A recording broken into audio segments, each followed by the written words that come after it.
Right now at 5, a major settlement is reached over flooding claims dating back to the devastating 2007 Miami flood. And we have flooding concerns this morning. Showers, thunderstorms pushing through the area. We'll have a look at your forecast coming up.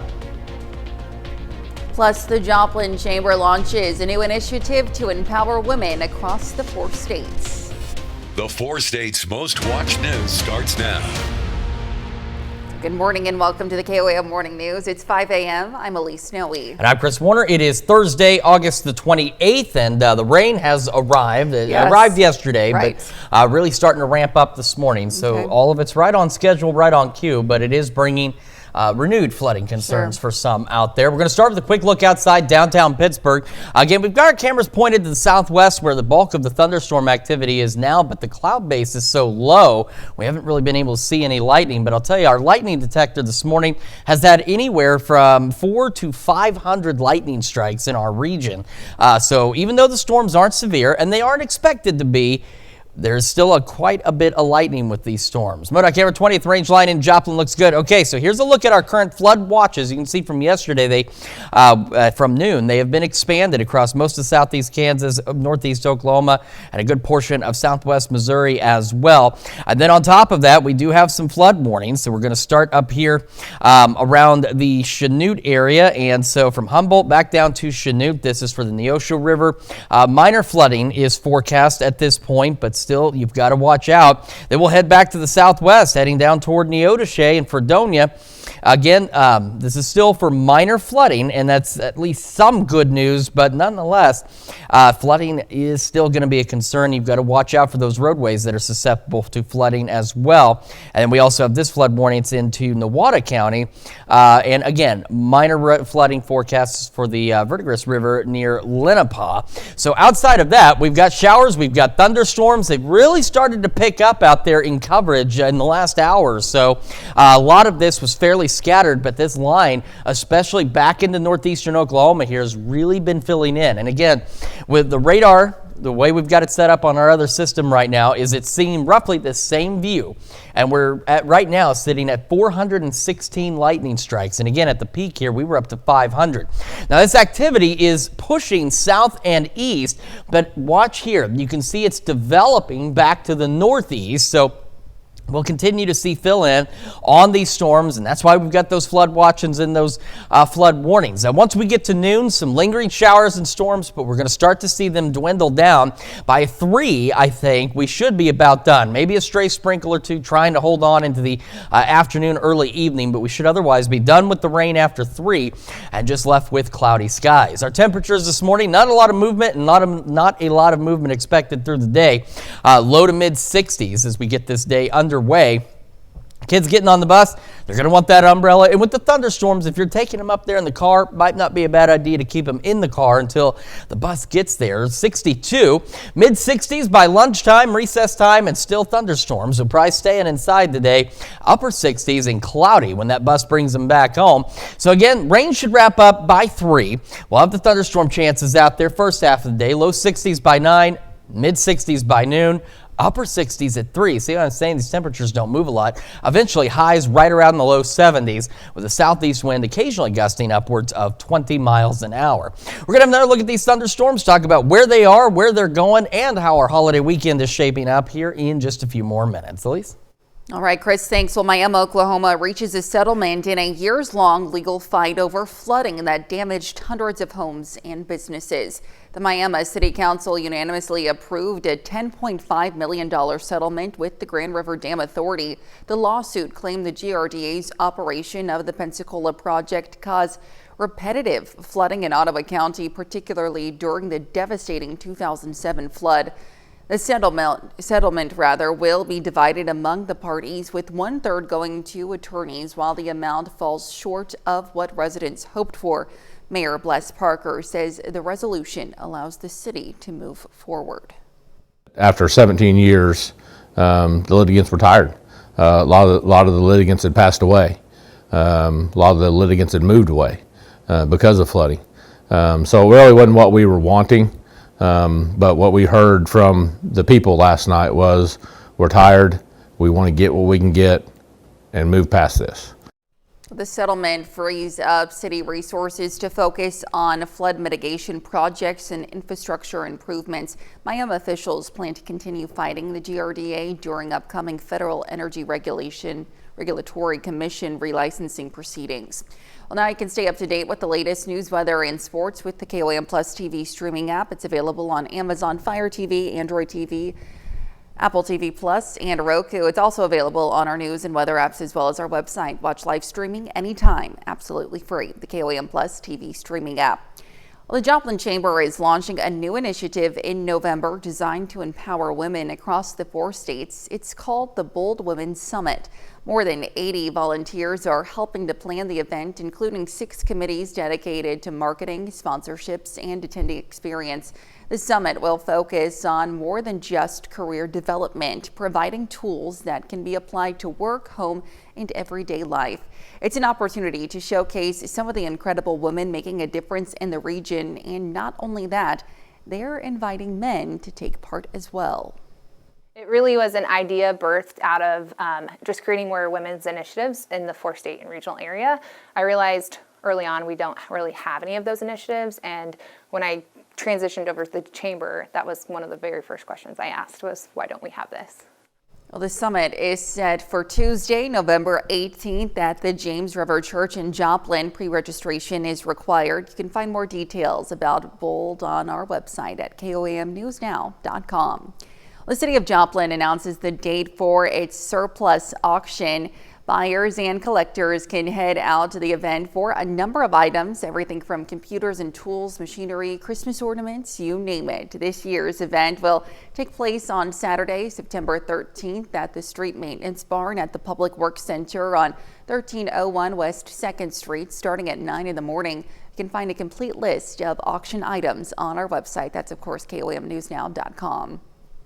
Balloon pilots flew into Joplin to help launch the inaugural JOMO Route 66 Balloon and Kite Festival just ahead of the Labor Day weekend. The colorful new event held at the Route 66 Fairgrounds features area vendors, helicopter rides, and kites along with the balloons. The festival officially takes flight today with the literacy liftoff. Admission is free for kids.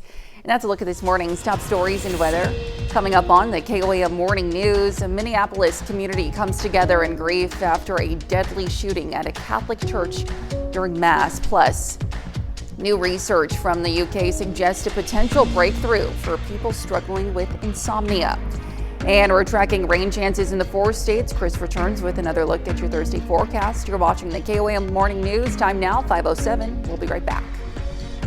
Topping Nation Watch in Minneapolis, where the first week of school was marred by a horrific shooting. Police say a suspect opened fire on a mass full of Catholic school students, killing 2 young children and wounding 14 other kids. Authorities say 3 adult worshipers, all in their 80s, were also injured. CBS News' Nadia Cavazos has more from Minneapolis as police search for answers. Prayer services and a candlelight vigil in Minneapolis as a community comes together after unspeakable tragedy. We are a city united in grief. Let us take the next step to be a city united in action. Hours earlier, police say a suspect shot through the windows of an Annunciation Catholic church during a mass full of students from the church's school. 2 young children, just 8 and 10 years old, were killed. This was a deliberate act of violence against innocent children. 5th grader Weston Halsney says he ran and hid under a pew after he heard the gunshots. My friend Victor saved me though, because he laid on top of me, but he got hit. I hope he's good in the hospital. Parents were visibly shaken as they later reunited with their children. Police say the suspect, identified as 23-year-old Robin Westman, died from self-inflicted gunshot wound. They also say that Westman was carrying 3 weapons, all legally purchased at the time of the shooting. We're also aware of a manifesto that the shooter had timed to be released on YouTube. That content has since been taken down with the assistance of the FBI, and it now remains under active review by our investigators. Flags in Minnesota and at the White House were lowered to half staff. The FBI says it's investigating the incident as an act of domestic terrorism and hate crime targeting Catholics. Nadia Cavazos, CBS News, Minneapolis. Police say they recovered more firearms connected to the suspect after executing search warrants at the church and at 3 residential places tied to the shooter. The Minneapolis Foundation has set up a fundraiser for the victims. Well, still to come, George Clooney, Julia Roberts, and the Duchess of Sussex all have new projects debuting. We'll take a look. Plus, Chris returns with another look at your Thursday forecast. Well, Hollywood trades the red carpet for the waterways of Venice, and Meghan, the Duchess of Sussex, is making a return to Netflix. Bradley Blackburn has today's Eye on Entertainment. Stars are sailing into Venice, from George Clooney to Laura Dern and many more, arriving Wednesday for the start of the Venice Film Festival. The 11-day event will see the premiere of Julia Roberts' new film After the Hunt and Dwayne Johnson in The Smashing Machine. Venice marks the unofficial kickoff of Hollywood's awards race. And finding new ways to show people you care. Meghan, the Duchess of Sussex, is returning to Netflix for a second season of her lifestyle series, With Love, Meghan. Streaming now, the season includes more cooking and crafting in the California sunshine with a new array of celebrity guests. The first season was critically panned, but widely viewed. Netflix extended its deal with Meghan and Prince Harry earlier this month. And there's a new record for a book that's been entertaining us for decades. Guinness World Records is celebrating its 70th anniversary of chronicling and certifying everything from the world's shortest and tallest men to the most basketballs dribbled at once to, why not, the longest human tunnel traveled through by a skateboarding dog. You're now a Guinness World Records title! The book, created to settle bar bets, is now a global juggernaut with annually published record books, TV series, and more, and it's not slowing down anytime soon. That's your Eye on Entertainment. Bradley Blackburn, CBS News, New York. Oh, some of those are pretty cool and really great to see. Let's take it over now to Chris for a quick look at your forecast. Yeah, we're taking a look outside downtown Pittsburgh. Again, the cloud level is a little too low to see lightning in the distance at this point. We do have thunderstorms out there. We have flooding concerns. The latest when we come back. Welcome back to the KOAM Morning News, 5:19 now. On this Thursday morning, we start now with the flood watches, which have been expanded since we were here with you at noon yesterday. We also have flash flood warnings in place for the Verdigris River and the Osho River. So just be aware of this. There's also a number of flood warnings out to our west around the Wichita area, and I just saw a report where there's water over parts of Interstate 35. So that's why you've got to be cautious. It's dark, it's raining still. You may not see that water. You need to be careful. And as we mentioned yesterday, if you know the route that you take to wherever you're going today is prone to flash flooding, you might as well right now plan an alternate route, because anywhere we've got these flood warnings and anywhere really we have these flood watches, flash flooding is going to be a concern. Here's why. Look at all this rain. Showers, thunderstorms, lightning strikes again are right now at a 426 within what you see here.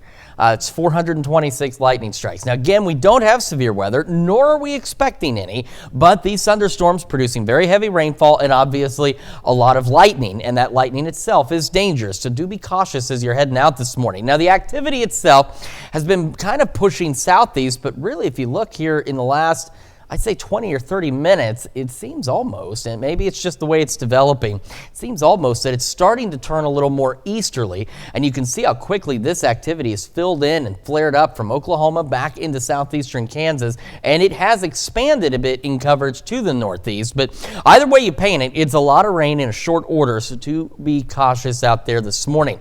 By noon, we still should have, or could have at least, some lingering showers and thunderstorms, but they're going to start to dwindle down, and we're going to start to get some of this rain wrapping up.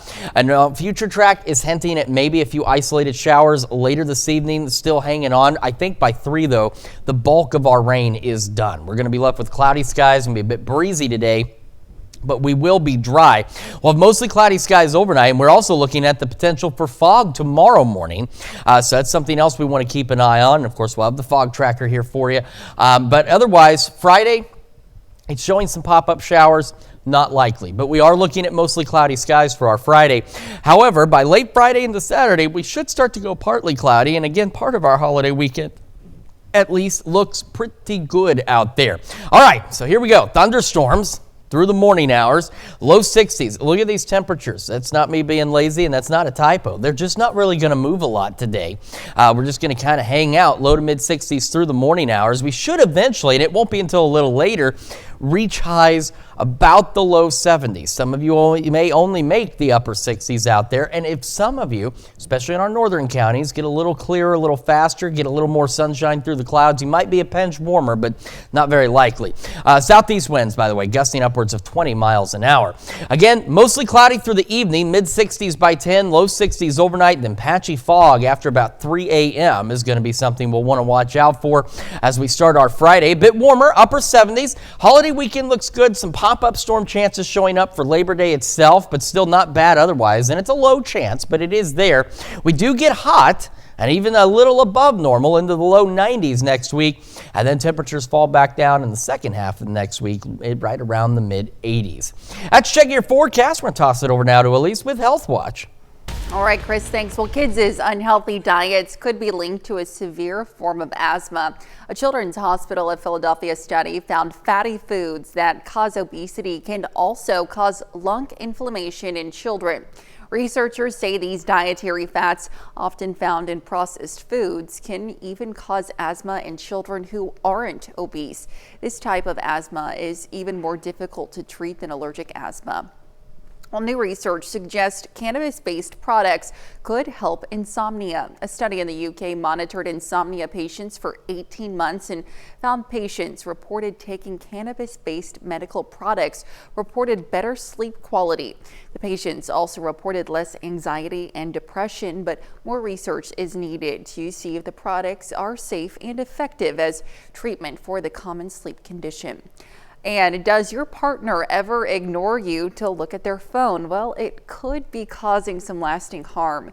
Researchers at the University of Southampton found people with emotional insecurities reported more depression, lower self-esteem, and greater resentment when their partner snubbed them to look at their phones. It also led to people retaliating by going online to get validation from others. And that's a look at some of today's top health stories. We'll be right back. Right now at 5:30, First Christian Church in Pittsburgh hosts a special celebration for families heading back to school. And we are tracking showers, thunderstorms across the area, producing some flooding concerns. We'll have a look at your forecast coming up. Plus, a generous family donation makes Frontenac's dream of a public library a reality. The 4 states' most watched news starts now. Good morning and welcome to the KOAM Morning News. It's 5:27. I'm Elise Snowy. I'm Chris Warner. It is Thursday, August the 28th. Happy Thursday, almost to the holiday weekend. Some of you probably starting early. And the good news is the holiday weekend doesn't start today. Yes. Because it's a pretty soggy day. And we also have some flooding concerns across the area as well. We're going to start, though, with a live look outside downtown Pittsburgh. Again, we're looking back to the southwest, but in all honesty, the cloud base right now across the region is just, it's too thick. It's a little too low. We haven't really been able to make out any kind of lightning off in the distance from these showers and storms, but we are getting a fair amount of lightning with them. MoDOT camera 20th and Rangeline in Joplin looking back to the northwest, looking good. Roads are still wet from some earlier showers. More showers, though, again, on the way. Here's what we've got. So flooding is our main concern. As I mentioned, severe weather is not expected with any of this activity. It's the heavy rain. So we have these flood watches in place through this afternoon, and then in the brighter green, we have these flood warnings. And again, we're starting first around the Chanute area. We do have this flood warning. This is for the Neosho River. This is continuing from this evening to tomorrow evening. Minor flooding is forecast. It's expected to crest at about 23.8 feet just after midnight. Off to the southwest we go, and around Verdigris down to Fredonia and Neodesha, we have these flood warnings for the Verdigris River at Altoona. Minor flooding here, and it's expected to crest at 19.4 feet this evening. This runs through early tomorrow afternoon. South of that into Montgomery County around Independence and Sycamore. This is again the Verdigris River, this time at Independence. Minor flooding. It's forecast to crest at about 34 feet.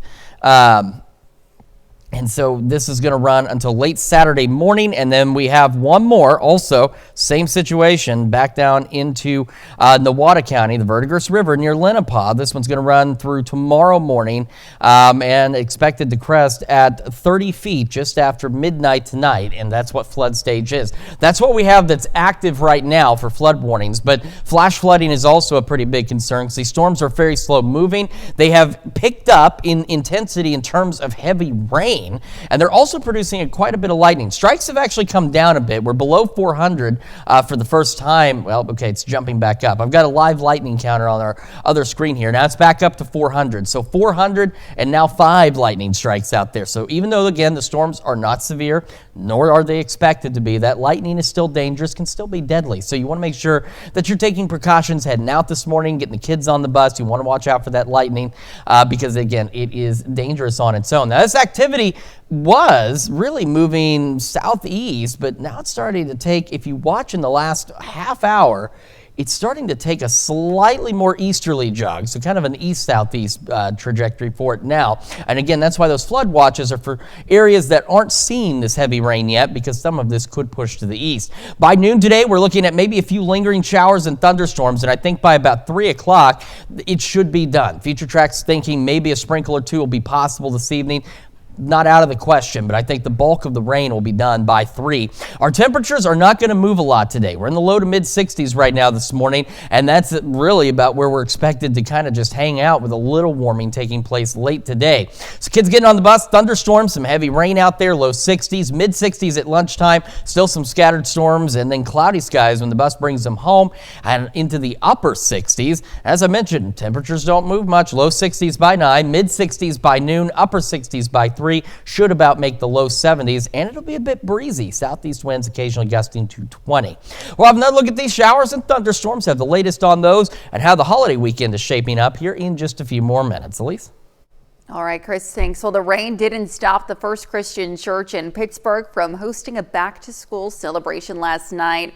Parishioners welcomed families for an evening of free food, games, and fellowship. Kids enjoyed activities like a bounce house, face painting, and balloon animals, while parents connected with neighbors and their friends. It's an excellent fellowship opportunity for us in the church to reach out to the community so the community can see what our church family is like, and then we can invite others to join our church family. The celebration ran from 5 to 7 p.m. and was open to everyone. Well, school started a little differently this year for the Show Me State. No cell phones in Missouri schools. At the Carthage High School, each student is required to power off their phones at the start of the day. The administration tells KOAM there has been very little resistance from students.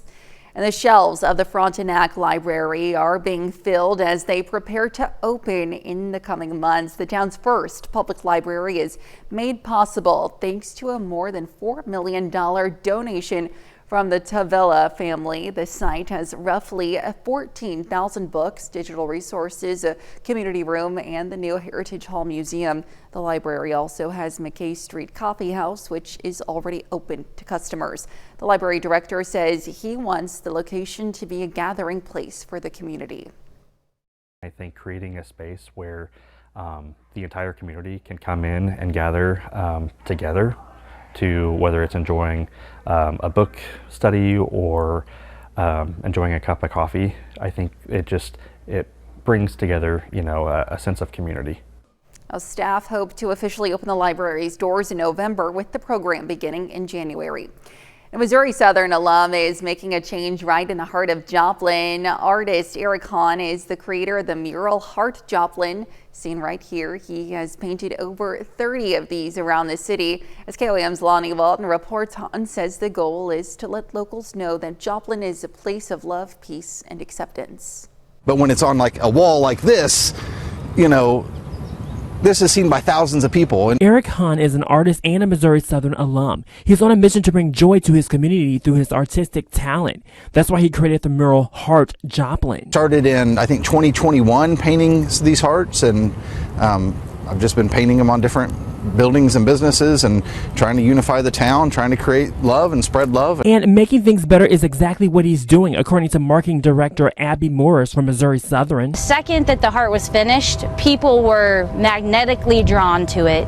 They started showing up, taking pictures without us even really promoting what it stands for. This is the I've done 30 hearts throughout the town of Joplin. This is the number 28 of 30. And Missouri Southern's artwork is special, according to Eric. This is the largest. I think this is like 15 feet tall. It's a monster at the university. The 29 in the town are all 5 foot by 5 foot. Built upon that with a QR code that folks who visit the mural can sign and then submit their MSS story to us to be featured on an Instagram account. And not only that, each picture is customized to the business it represents. Cafe on 7th Street has cat ears and cat whiskers. Wilder Steakhouse has horns and a ring in its nose. It's a labor of love, but it's worth it. And Missouri Southern says they have no plans of getting rid of these hearts anytime soon. Reporting in Joplin, I'm Lonnie Walton, KOAM News. Han will also be painting a mural during Joplin's third Thursday. And that's a look at our top news stories coming up this half hour on the KOAM Morning News. A family sues OpenAI over their teenager's death, alleging the chatbot failed to protect a vulnerable user. Plus, Chipotle announces a major partnership with college athletes just in time for football season. We'll have the latest time now, 5:36. You're watching the KOAM Morning News. Well, in Consumer Watch, Ford is recalling more than 350,000 pickup trucks over an instrument panel issue. The National Highway Traffic Safety Administration says the panel can fail, which means drivers may not see critical information like vehicle speed or warning lights, increasing the risk of a crash. The recall affects some 2025 and 2026 F-Series models, including the F-150. Impacted owners can take the vehicles to a Ford dealership for a free repair. Well, OpenAI says it's making changes to ChatGPT that include protections for vulnerable people and minors. Parental controls will be included in those additions. The announcement came after the company was sued this week by the family of Adam Rain, a 16-year-old who took his own life last spring. The lawsuit alleges that the chatbot engaged with the teen on suicide methods, and it claims that the company chose not to enact safeguards despite knowing that some people can become emotionally attached to its bots. In a statement, OpenAI expressed sympathy to the Rain family and said it is reviewing the legal filing. And just in time for week 1 of college football, Chipotle has announced a new partnership to fuel some student athletes to victory. The chain is giving gift cards to around 2,000 athletes at the Ohio State University, University of Florida, and University of Georgia for free Chipotle meals through their entire sports seasons. That's a look at Consumer Watch this morning. Let's take it over now to Chris for a quick look at your forecast. Yeah, we have a live look from 7th and Rangeline in Joplin, looking back to the southwest again, just dealing with cloudy skies. We have showers and thunderstorms, though, across a good portion of the area, and they are producing heavy rain and flooding concerns. We'll go over those details with you and our holiday weekend forecast when the KOAM Morning News returns. Time now is 5:40. Well, you could see lower prices for almonds soon at the grocery store, but that isn't necessarily good news for growers. Details in today's Ag Day Minute. I'm Clinton Griffiths with today's Ag Day Minute. What could be good news for people who love almonds could turn into bad news for producers. It comes after USDA predicted an unexpectedly high crop forecast of 3 billion pounds of almonds. The California Farm Bureau says that's after many farmers raised almonds at a loss for 5 consecutive years. And then prices climbed for much of this year, anticipating a glut. Buyers pulled back, causing almond prices to drop, with experts saying the reaction erased roughly $1 billion from the total crop value and eliminated the profit margin for many farmers. It seems more people are moving to rural America. USDA's Economic Research Service reporting the U.S. population in rural counties grew by more than 134,000 people between 2023 and 2024, and it represents a small increase in recent years, which you can see the line there in gold on this chart. Although the growth rate was lower than in urban counties, rural populations have grown annually from 2020 to 2024 after nearly a decade of population loss. And we talked about almonds, but if you really love macadamia nuts, perhaps This farm is for you. Actress-comedian Roseanne Barr is putting up her 46-acre macadamia nut farm on Hawaii's Big Island for sale. The asking price, just under $2 million. For more Ag News, watch Ag Day weekdays on the station or get updates over to agweb.com. All right, now let's take it over to Chris now for a full look at today's forecast. Yeah, and we actually have some new flood information. We have new flood warnings now for Montgomery and Chautauqua counties in southeastern Kansas. These are going to run until 2 o'clock this afternoon, and these are county-wide, which just means the volume of heavy rain that's falling out there could lead to flooding concerns across the entire county. So we've got up to 4 inches of rain has fallen overnight, with an additional 1 to 3 possible as we head through the morning hours. So please remember, turn around, don't drown. If you know the route you take takes you through flood-prone areas, you need to plan an alternate route now before you head out the door. Flood watch is also continuing through this afternoon in this darker green color. And here's a why. Look at all of this rain. It is heavy rain and thunderstorm activity. Again, no severe weather, but there's a lot of lightning. It's come down a bit, but we're still upwards. It jumps every so often.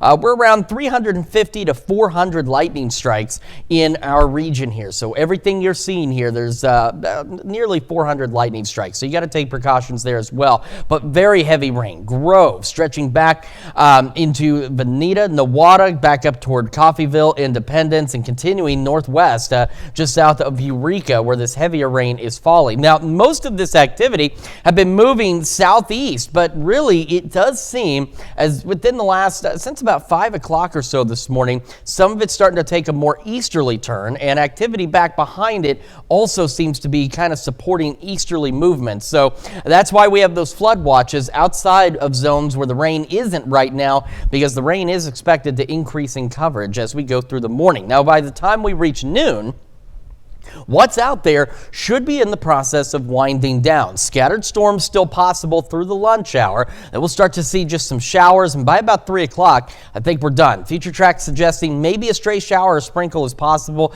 this evening. It's not out of the realm of possibility, but the bulk of the heavy rain, the greater concerns with that rainfall is going to be gone as we head into the afternoon, late afternoon, evening, and overnight hours, and it will be mostly cloudy and dry as we roll into our Thursday. This is Thursday, I apologize. Our Friday across the area. So thunderstorms through this morning. And again, this isn't a typo, and it's not that I just fell asleep trying to put this together. Our temperatures, thanks to the clouds and the rain, really aren't going to move much. We're in the low to mid 60s now. We will be kind of hovering in the low to mid 60s as we go through the morning. Now, for some of you, especially some of our far northern counties, we're talking probably north of the 54 corridor. If you get a little more clearing a little earlier than everyone else, you could be a little warmer. But the bulk of the area, we are looking at topping out at about 70. Some of you may be some low 70s. Others may not make it out of the upper 60s, but that's where we're going today. So well below average. We should be near 90. So 70, not bad. It's just the reason for that is the rain and the cloud cover. Also a bit breezy. Southeast winds occasionally pushing 20 miles an hour. Now into the evening hours, we do get a little clearing. Mostly cloudy skies, though. Mid 60s by 10. And thanks to the clouds, we've talked about that whole thermal blanket thing. Usually we discuss it more in the wintertime than during the summer, fall, but it does keep our temperatures from falling back too far, and we just kind of level out and gradually fall back into the low 60s. And we're looking at some patchy dense fog after about 3 a.m. tonight, heading into our morning commute tomorrow. So our concern transitions from heavy rain and the potential for flooding to dense fog across the area as we roll into tomorrow morning. So that's something else you need to plan for. Now, once we get beyond that, holiday weekend looks pretty good. Partly cloudy skies, warmer, mid-80s. Get a little warmer next week. Labor Day itself, maybe an isolated pop-up shower or storm out there. And we might even be a little above average to start next week with some more pop-up storm chances going in the low 90s. But then still looking Thursday, Friday, Saturday, temperatures fall back again, back a little closer to or a hair below normal into the mid-80s. Check your forecast. We're going to send it over to Elise now with sports. All right, Chris, thanks. Well, last year, the Erie Red Devils saw underclassmen fill the field on Friday nights. Now, with the year under their belts, these Red Devils are taking on some bigger roles. With a small senior class in 2025, Erie is relying on their sophomores and juniors to play key roles. And after playing meaningful snaps throughout last season, paired with the strong offseason, the Red Devils are continuing to build off the end of 2024. With our younger kids coming back, we had a chance to play a lot of our freshmen, sophomores last year, and they've made strides. I mean, huge strides, and I think we seem to be picking up right where we left off last year. So I'm thinking it's going to be positive for us. With the experience that they gathered last year, you know, along with some of the seniors that we have this year that's been playing for 4 years, we got good leadership. We bonded really good. Last year we had a lot of bad chemistry with the team. Everybody was kind of out at each other's throats. This year we're trying to build a better team chemistry, and you know, we're trying to be better every single day. While the Red Devils will have a lot of experienced players taking the field this year, there will be a new face under center. Erie has 2 sophomores who have never played quarterback, competing to replace Seth Welch as the starter. We're going with Quincy Brown. He's a sophomore, never played quarterback before. Jackson Han, another kid, sophomore, who's never played quarterback. And those are the 2 that we're looking at right now. And right now, I think Han's kind of got the lead on that. But they're both inexperienced, so we're kind of having to slow things down while they learn. But it's coming around. We run a system that we really don't need that quarterback that has to, you know, throw the ball 30 times a game. We just need him to be able to lead us. Erie kicks off their 2025 schedule at home as they welcome in Eureka next Friday. Well, in less than 24 hours, 10th ranked Pitt State will take the field for their season opener against number 1 Ferris State. Despite it only being week 1 of the season, the Gorillas are sticking to their roots. Pitt State's identity is all about physicality, emphasizing the running game on both sides of the ball, and with a matchup against one of the top rushing offenses and defenses in the country, the ground game will be key come tonight. We want to be a team that can run the football effectively. We want to be a team that's going to stop the run. You know, and what a challenge for us week 1 to be able to go up to one of the top rushing teams in the country, one of the top rush defenses in the country. You know, to be able to go and do that, and that'll always be the identity of any football team I'm associated with. Is want to be physical, want to stop the run, and be able to run the football effectively. And so I think if you can do that, you know, offensively, you can run the football effectively. That opens everything else up for you. So that's obviously going to be something we always hang our hat on. The Gorillas look to make it back-to-back years with a win over the Bulldogs when these 2 powerhouses clash tonight. Kickoff is set for 5 p.m. A couple of weeks ago, Chiefs wide receiver Rashee Rice was scheduled for a disciplinary hearing on September 30th, with a suspension looming. And as the Chiefs kick off their season in just over a week, they will be without their star receiver for the distant future. Early yesterday, Rice accepted a 6-game suspension for violating the NFL's personal conduct policy. Back in July, he pleaded guilty to 2 third-degree felonies and was sentenced to 30 days in jail, along with 5 years probation for his involvement in a multi-car crash in March of 2024. Due to his suspension, Rice will miss matchups against the Chargers, Eagles, Giants, Ravens, Jaguars, and Lions prior to returning in Week 7 against the Raiders. That's a look at sports. We'll be right back. The Katrina Memorial in the lower 9th Ward is getting much needed attention. City crews were out at the Claiborne Avenue site power washing and removing debris. Contractor Peter Gardner is volunteering to repair and rebuild parts of the monument with plans to finish by tomorrow, the 20th anniversary of Hurricane Katrina. And tensions ran high at the U.S. Open yesterday after Taylor Townsend defeated Jelena Ostapenko in straight sets 7-5, 6-1. The 2 exchanged heated words post-match after Ostapenko took issue with Townsend not apologizing for a net cord point. The argument escalated with Ostapenko reportedly telling Townsend, "You have no education." That's an intense exchange of words. We haven't had anything like that happen here, though. At least not that we know of. We don't fight like that. Not generally. I mean, we haven't had an argument like that. Have we had an argument at all? I don't believe so. I don't think so. I don't think that we have. No usually, tennis over here, so. We get along most of the time. Yeah. Every so often, we annoy each other. Really, it's me annoying her more than anything. But, we haven't had any heat. Just, you are uneducated. Boy, that is a line to say for someone later. Just, you are uneducated. All right. Well, let's not fight. Let's not argue. Let's just embrace the rain. But unfortunately, we also need to be careful because we do have the flooding concerns out there. Again, flood watches over a good portion of the area. Flood warnings, Chautauqua and Montgomery counties. These are county-wide through 2 o'clock this afternoon. So again, remember, turn around, don't drown. Thunderstorms continuing through the morning. Our temperatures don't really move much. And as I've mentioned, again, just an emphasis for anybody who's just waking up, severe weather is not expected. Some of these storms getting a little bit loud, but no severe weather expected across the area, just that heavy rain. By noon, showers, thunderstorms gradually coming to an end, and then eventually, I think after 3, maybe a sprinkle or 2, but otherwise just cloudy skies. Our temperatures, thanks to the rain and cloud cover, don't move much. We're looking to be about 70 today and breezy. Southeast winds gusting to 20. Mostly cloudy through the late evening and overnight, and dense fog possible as we head toward tomorrow morning after 3 a.m. So keep that in mind. So you got to watch out for the flooding concerns this morning. Tomorrow morning, you got to watch out for that dense fog. Back down low 60s tonight, upper 70s tomorrow, still mostly cloudy, eventually some clearing late. Labor Day weekend looks good for the most part, 80s. Labor Day, an isolated pop-up storm or 2, temperatures seasonably hot, maybe a little above average Tuesday, Wednesday, and then back to the mid-80s following that. Let's check your forecast. We're back with more of the KOAM Morning News right after this.